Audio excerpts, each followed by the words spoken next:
Class 10 physical science.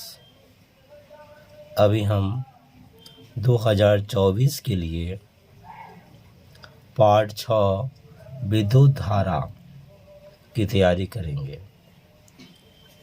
इस part से 12 marks 12 marks 10 दो 12, कभी कभार 10 नंबर भी आता है, पर 12 नंबर मानकर चलिए 12 नंबर इस पार्ट से आता है, 12 मार्क्स।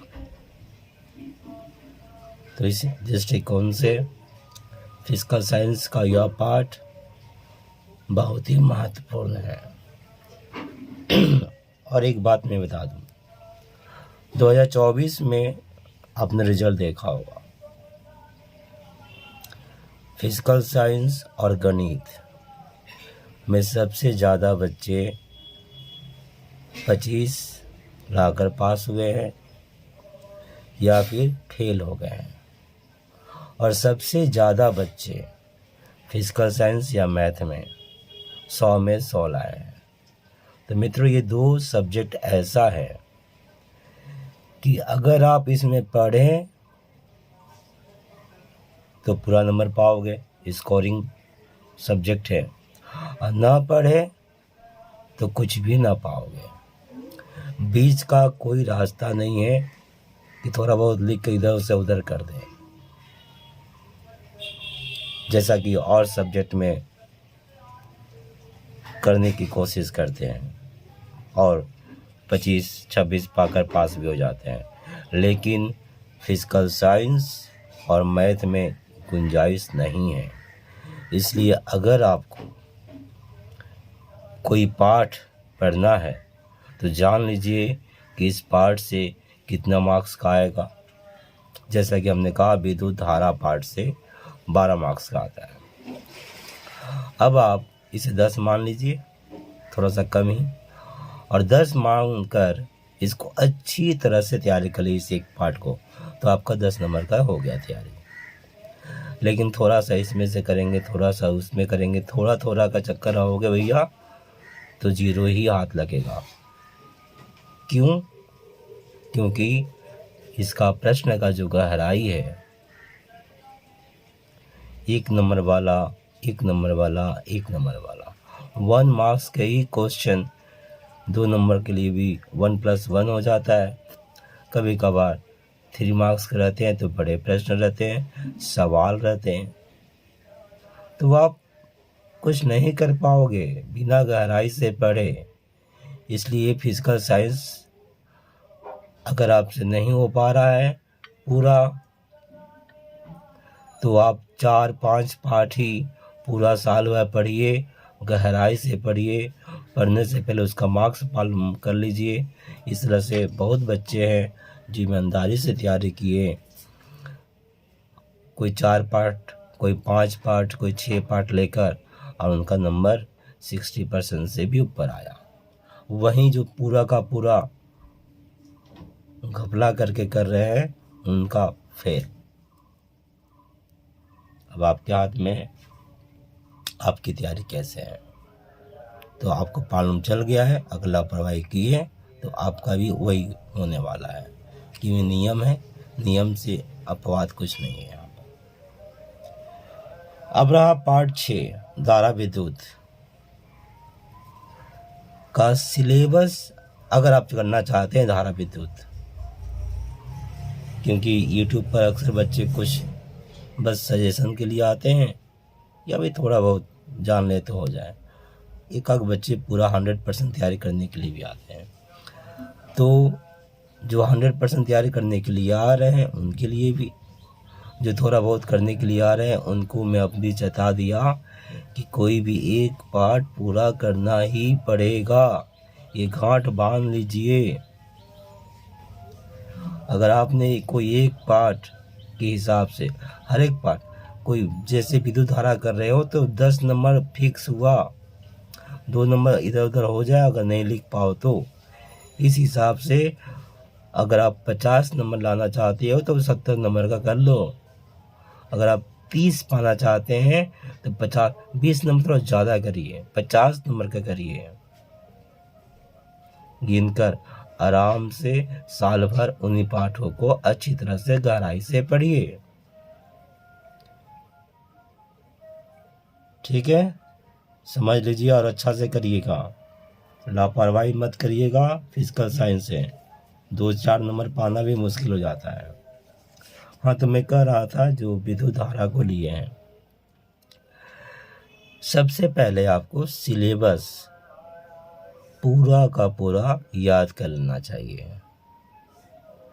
सिलेबस याद करने से ये होगा कि आपका कोई भी टॉपिक छूटेगा नहीं, क्योंकि हर टॉपिक से प्रश्न बनते हैं माध्यमिक में, कोई भी टॉपिक छोड़ा नहीं जाता है।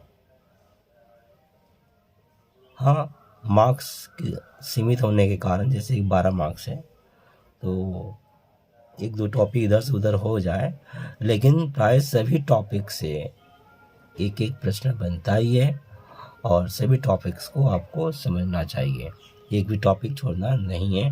तो ऐसा नहीं कह सकते कि इस बार इम्पोर्टेंट आ गया है अगला बार नहीं आएगा, फिजिकल साइंस के साथ ऐसा नहीं है।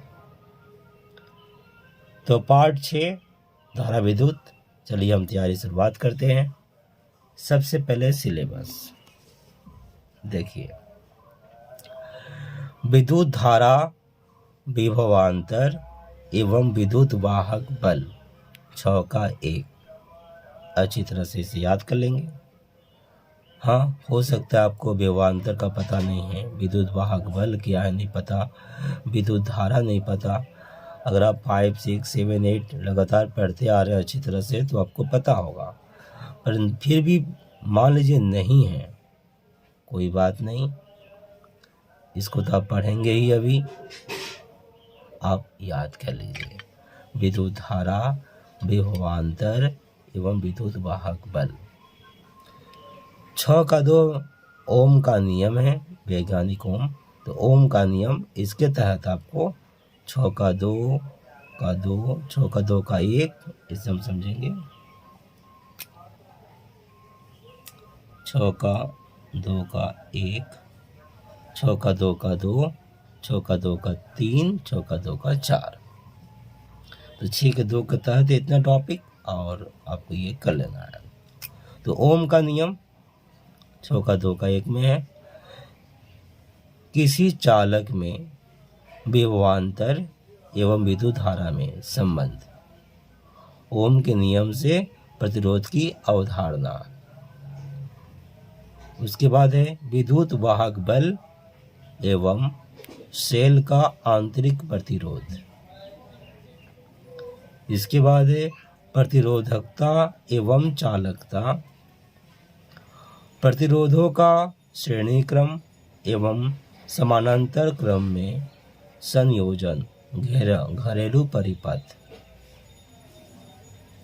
तो 6 का 1 और 6 का 2 पूरा हुआ। अब आते हैं आगे।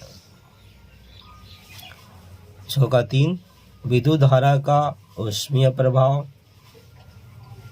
विद्युत शक्ति, विद्युत चुंबकत्व, विद्युत चुंबकीय प्रेरण, जिसको हम इलेक्ट्रोमैग्नेटिक इंडक्शन कहते हैं, विद्युत जनरेटर, जनरेटर को डायनामो भी कहा जाएगा, कहीं कहीं कहा जाता है प्रश्न में, घरेलू विद्युत परिपथ।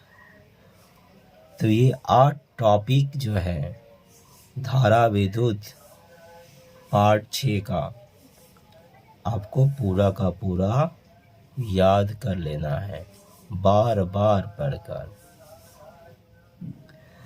जब याद हो जाए तो आप प्रश्नों में आइए, प्रश्नों को देखिए, समझिए सिलेबस के किस हिस्से से प्रश्न पूछा गया है, ताकि पढ़ने से पहले आप हर एक टॉपिक की गहराई को समझे, अच्छी तरह से पढ़े, ऊपर ऊपर से ना निकल जाए। आता है एकदम सामान्य सा, तो ये आपको पहले या देखने से नहीं होगा, अब आप इसको रट कर याद कर लीजिए। अब जब ये अवचेतन मन में आ जाएगा तो आप पढ़ाई करिए, प्रश्नों को देखिए पहले, उसके बाद ही टॉपिक में अंदर जाइए। तो प्रश्नों को देखने के लिए इसीलिए कह रहा हूँ कि पहले तो पहचानना है। प्रश्नों को देख लेंगे तो आप जब टॉपिक पढ़ेंगे तो आपको अंदाज़ा लगेगा कि ऐसे ऐसे प्रश्न भी पूछा गया है, यहाँ से पूछा गया है। उसके बाद आप प्रश्न उत्तर करेंगे खुद ही। तो इतना ही इस पाठ में सिलेबस पाठ 6 धारा विद्युत पूरा अच्छी तरह से याद कर लीजिए। इसके बाद हम करेंगे 1-1 साल का प्रश्न पत्र देखेंगे।